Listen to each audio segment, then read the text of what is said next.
I've been a fan of the Japanimation for quite a while, as you can probably figure, but ever since I started watching anime, there's been a name floating over my head. A show I've kept hearing about, but I've never really managed to get around to. Now, I've always been a little bit cautious about what media I decide to put in front of my eyes. If it's something that I know for sure I'm not going to get anything out of, I don't see a point in watching it unless it's so comically terrible that it's fun. But I've never been opposed to trying new stuff if it looks promising. It's how I found gems like Keep Your Hands Off Eizouken, the Amanon manga, the Kagero Project. I'm not as closed-minded as I might sound. It's been a while since I've sat down and watched through an anime for real though. Rewatching Fullmetal Alchemist or Death Note for the third or fourth time sounds great and all, but this time I wanted to try something a little different, so I remembered that name I've been hearing for a long time and figured I'd give Fully Cooly a try. This is gonna get complicated. This plot makes less sense than XQC in a debate. We start in Mabase, some place in Japan, where our protagonist Naruto. We start in Mabase, some place in Japan, where our protagonist Naota is in a relationship with his older brother's former girlfriend, Mamimi, and it makes me wince a little. But I think that's the point. Anyway, that's not the point. Move on. They're talking about his brother who's gone to the United States to play baseball when out of nowhere this crazy bitch on a Vespa rides up and hits him head on. After rotating for a while, she decides to do CPR on him and successfully revives him. Glad to know that he's alive, she then bashes him in the forehead with a Rickenbacker 4001. As much as it maddens me that you would do such a thing to a perfectly good Rickenbacker 4001, I have to ask, why? Don't know, fuck it, move on. Fast forward a day or two, things start to stick out from the side of his forehead injury, which gets pretty annoying at school. She shows up again and harasses him for a while, but he gets away and goes home. He sleeps for a bit, goes downstairs and sees that she's in his house eating noodles with his dad. How did she find out where he lives? Don't know, fuck it, move on. She introduces herself as Haruko, and the show presents the entire ensuing conversation through manga panels. Help.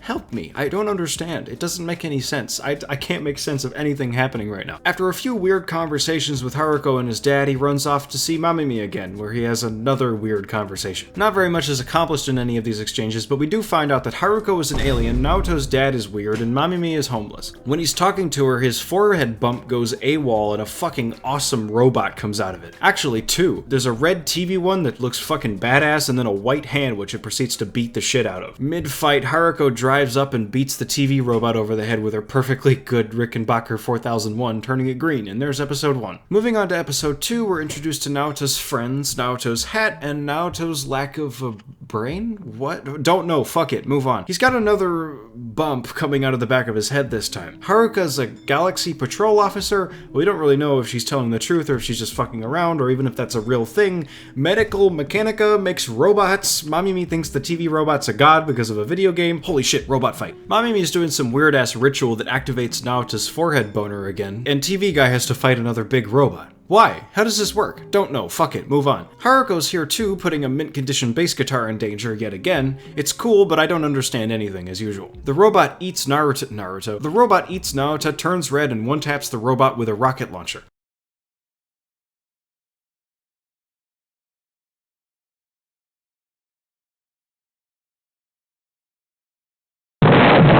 He then literally, actually, I am not fucking with you, shits out Naota and goes back to normal. That's episode 2. So there's a hell of a lot happening at this point. There's a lot of unclear information being thrown the viewer's way, so it's pretty difficult to tell exactly why or how most of the things happening are happening.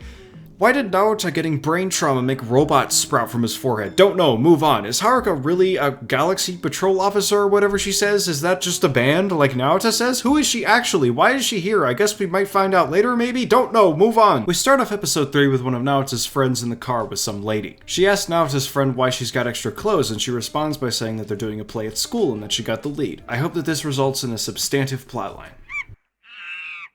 Okay, now you're just being antagonistic. That was not a cringe thing to say. Naoto fucks around with Haruko for a bit, then goes to school, where the same friend from before tells him that he got the lead for the play immediately before telling him that they got the part of the cat, which Naoto says is inconsequential. Wait, so which is it? Is he the lead or the cat? Don't know, fuck it, move on. Something Dirty Magazine, and we find out that Naota's friend's name is Ninamori, and that her dad's the mayor of Mabase. Naota ditches rehearsal because playing a cat is dumb. He's hanging out with Mamimi when she pulls off his Captain Price hat and reveals the new thing on his head.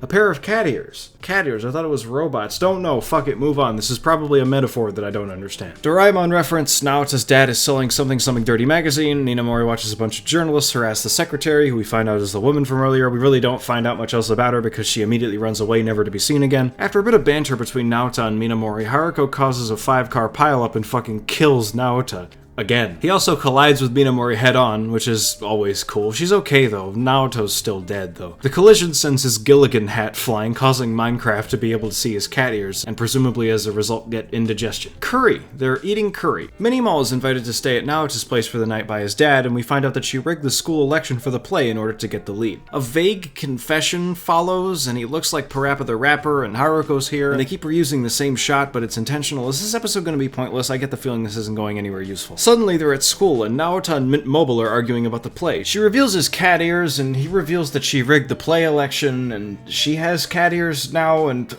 robot fight. She gets possessed by a weird spider thing, and Haruko gets parried to shit, but the spider thing eats Naruto's curry, which makes it shit out Mithrandir and die. We're at the play now, and Manchurian Candidate's glasses are fake. Dude, what the fuck is going on? Was there any point to that episode at all? We got what I'm pretty sure is supposed to be a character arc for Mini-Fridge, but it was weird, disjointed, and went nowhere. Nothing was accomplished, nothing was gained, and everyone was the exact same by the end of the episode as they were at the start. It's like some sort of Naruto filler episode, but the difference is that this is a 6-episode OVA with no time to spare. We're halfway through already, and I still don't know any more about Naota than I did in episode 1, not to mention Haruko, who I still know almost zero about. Fuck it, move on. Episode 4. TV Robot gets recruited for Naota's grandpa's baseball team, and Naota comes home to Haruko getting freaky with his dad. This is probably a metaphor that I don't get. Moving on. Naota's a little bit pissed at the idea of Haruko eating eggs in a very sexually charged manner with his father, so he commits property damage. He happens upon a pretty strange gentleman with eyebrows who tells him to hit it with bread. I don't know, move on. He knows about Haruko and warns Naota that she's a horrible woman, while refusing to elaborate. Later, Haruko asks him if he wants her to coach him at baseball before promptly dropping his dad's severed head on the ground? And we're moving on. Did that not happen? Did she just make him see that? Is that something she can just do? Is Naota schizo? Don't know. Fuck it. Move on. They're practicing batting. When Haruko states that you have to start by swinging the bat, this is probably a metaphor that I don't understand. We cut to a military base somewhere or other belonging to Immigration Department CP. It feels very Evangelion, kind of like the whole kid fucking around with older women thing, but I digress. They're tracking a satellite bound to re-enter the atmosphere while Eyebrow Guy tests curry bread for poison. He doesn't like spicy things, so after finding out that it has no poison in it, he tells Blonde Chick to throw it away. So he bought it just to see if it was poisoned? Why would it have any reason to be poisoned? Don't know, fuck it, move on. Naota catches Haruko fucking around with his dad again, which causes him to get detected by the immigration department. How or why? Just don't know, fuck it, move on. So Naota blows up at Haruko after she's already driven away about the previous night's coaching and how he doesn't play baseball. He goes home to find his dad dead again. Is he dead or not? I guess not. No, wait, he's dead a third time, and this time Naota killed him? Baseball. TV Robot's getting lit up when a Zeppelin flies overhead telling them to evacuate the city. That was a bit sudden. Hard cut to Eyebrow Guy interrogating Naota about having killed his dad, although Naota insists that he didn't. He tells him again not to mess with older women and brings up the Galaxy Patrol Police and the Pirate Lord Atomsk. So I guess the whole Galaxy Patrol thing wasn't a bit, but who's Atomsk? That's new. He tells him not to speak of it to anyone, not even his father. So is his dad not dead? What the fuck is going on? How many times has his dad died? Okay, so his dad's alive, but he's almost dead. He's been there for a while, it seems, while his fake dad was the one fucking around with Haruko? I don't know. Eyebrow Guy explains that Naota's brain is an Eno portal, which utilizes the brain to transport robots from as far as light years away, which still does not explain the cat ears. Also, less importantly, there's a satellite bomb heading towards Mabase and they're all gonna die. Back at the immigration department, we find that Haruko's real name is actually Haruha Raharu, which is a mouthful, and that she wants to come between the Japanese government and a corporation called Medical Mechanica, who's been mentioned very briefly before. Apparently they make medical machinery and equipment, and they have a factory in Mabase that looks like an iron. But I don't know what motivates Haruko or Medical Mechanica, so how am I supposed to make sense of any of this? Why does she want to disrupt relations between Medical Mechanica and the government? Who even is Medical Mechanica, and why do they matter? Who is Haruko anyway? I can't even say don't know, fuck it, move on, because this is Haruko's motivation we're talking about. She's the deuteragonist of the story, and I still know almost nothing about her. Speaking of Medical Mechanica, Naota and Haruko go up to the top of their oddly shaped factory where she pulls a whole Gibson Flying V out of his head. The days when Gibsons weren't trash. Anyway, this is probably a metaphor that I don't understand. The satellite bomb enters the atmosphere as a sinker, and Naota's left alone to swing the bat. And he does, but it's not quite enough, and it looks like it's gonna explode anyway. Haruko helps him out at the last minute, and there it goes. I think it'd be a homer in Yankee Stadium, but I don't know about anywhere else. Mamimi's a little bummed that they didn't all die, and Eyebrow Guy's eyebrows are actually not his eyebrows. Holy shit, this is getting to be a lot. I think this entire episode was a metaphor I didn't understand. So many new concepts and elements are being introduced, like the Galaxy Patrol Police, Medical Mechanica, the Immigration Department, Atomsk, Naota's weird head portal thing, Haruko's apparent ability to make Naota hallucinate. The list could go on, but so little of it is given any meaningful explanation that it just ends up in a bunch of random, inexplicable shit happening on screen that, while it may look really cool, just doesn't come close to making any sense. Episode 5. So Naota and Haruko are hiding in the bushes in some sort of gunfight. Or they're not. Naota and his grandfather are watching TV. Or they're not. Naota's dad is trying to fuck around with Haruko. Or he's not. Naota charges upstairs to find Haruko yelling at a cat, and whoa, okay, she's dressed like Elvis, she's shooting him with a BB gun, and this got weird pretty quick. Naota's got a gun hammer growing out of the back of his head, and his dad challenges him to a duel for Haruko's affections. What? Man, I don't know what it is with these Gynax shows and having teenagers mess around with older women, but I think one of the writers over there needs to chill for real. Anyway, it's Naota and Haruko versus Naota's dad and TV Robot. I'm a little concerned as to where Naota's dad acquired a genuine Nazi uniform. Anyway, Blonde Girl gets involved pretty quickly, the visual style abruptly switches to that of South Park for a minute, and we return to the gunfight of the century. Naota continues his tradition of colliding with oncoming vehicles, and we're done. Mamimi scene that goes nowhere, and we come to probably the coolest scene in the whole series, if you ask me. Eyebrow Guy's getting his hair color done when he realizes the person doing his hair is actually Haruko. Some seriously great animation in the fight scene that follows. It's some of the best stuff we've got so far from this series. We get another tidbit about Medical Mechanica and Atomsk, which really doesn't help anything. Naota's head sprouts another robot, which this time is a kaiju? Eyebrow says that Medical Mechanica transported it here to destroy the planet. I still have no idea why. TV Robot eats Naota again, turning red, which, according to Eyebrow Guy, is him becoming Atomsk, the pirate lord from before. He pulls a Gibson EB-0 out of his face and smacks the kaiju with it, killing it instantly. Haruko's put Naota behind her, or under her it seems, and is now fawning over Atomsk. We're suffering now from a lack of setup. The time has come now to start delivering payoffs, because if you didn't realize, we're getting towards the end. But there's just nothing to pay off, because all the setup so far has either been shaky, confusing, or just outright nonsense. A lot of the things that happened in this episode probably would have been a lot more effective had they been payoffs for prior events, but the prior events are so jumbled and fucked that none of it works, episode 6. Naota straight up walks out of class without protest, and we see that ever since the events of episode 5, smoke has been pouring out of the Medical Mechanica factory, covering the city in white mist. Can relate. Naota laments that nothing can be seen outside of Mabase, making the residents essentially trapped there, and that Haruko simply disappeared with Atomsk. He drives by Mamimi, splashing her with some nearby water. Wait, he can drive? I thought he was like 14. Don't know, fuck it, move on. She sees a little robot dude wash up on the shore of the river, and we cut to Naota talking to Eyebrow Guy. He essentially tells him once again not to fuck around with older women, but also not to be a dum-dum meanie head to Mamimi. Also, Atomsk has a lot of NO, which is the portal thing. He fell into the hands of Medical Mechanica, which is why Haruko came to Earth.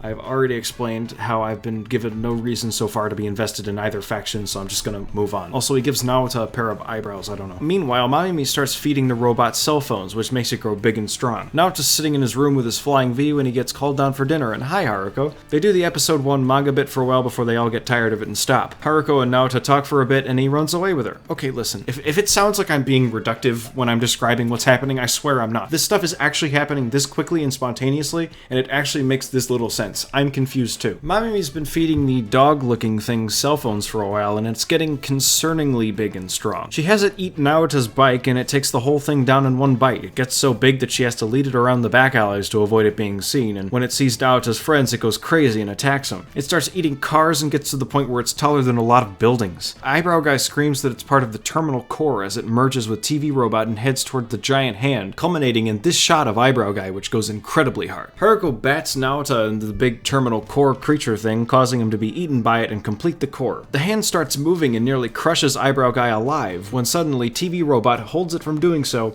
and Naota in Kurama Link mode climbs out of its screen. How did he get there so quickly? What happened to Naota? What is going on? Don't know, fuck. It seems Naota's got Atomsk powers now. He has a Dragon Ball fight with Haruko midair, then smooches her, then turns into Atomsk, eating the hand and causing some apocalypse level shit to go down in the city. But then Atomsk flies away into space. Haruko tells Naota that he's still a kid, then drives away away on her now flying motorbike like the ET guy. Quick scene with Naruto hanging out with his friends and we're done. What an insane story. Having seen this twice, I can confidently say that I tried my very best to dig any coherent through line that I could out of this plot, but I could not turn up much. It's just so drowned in symbolism and references that it fails to make any sense as a standalone story. It's easy to assume that there just wasn't much care put into the story, but just about everything else in the show had so much care and effort put into it that I have to assume that this was intentionally made to make as little sense as humanly possible. The visual style and animation are genuinely stunning, some of the most inventive I've seen in a long time, and the soundtrack is great, although it can get a little bit intrusive and conflict with the mood of the scene at times. But those ultimate are vehicles for the story, and the story is not good. It doesn't matter how many coming-of-age metaphors you jam into What Mother's Basement, it doesn't make it a coherent narrative. There's my assessment. Now here's my opinion. I really enjoyed Flooly Cooly. The beautiful visuals and animation are more than enough to make it at the very least a fun watch for me,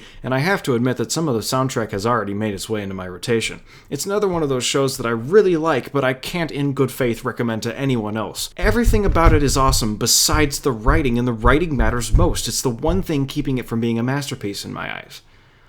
But hey, it's nowhere close to the worst thing I've ever seen.